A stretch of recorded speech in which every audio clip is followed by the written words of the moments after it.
this is a good thing. I'm not an entomologist, but what we have here is a dragonfly and a decorative iron. The question is, what do dragonfly and the decorative iron have in common? Very good question, right? So, of course, you can have the dragonfly, which is organic, and the other one is an inorganic. Yes, we have.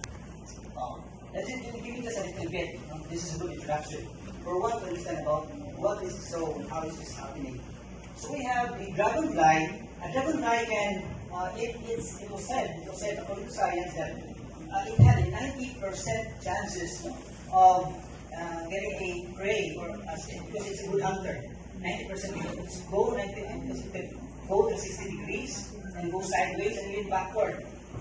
So this is a good thing about dragonfly because it corresponds to its environmental habitat.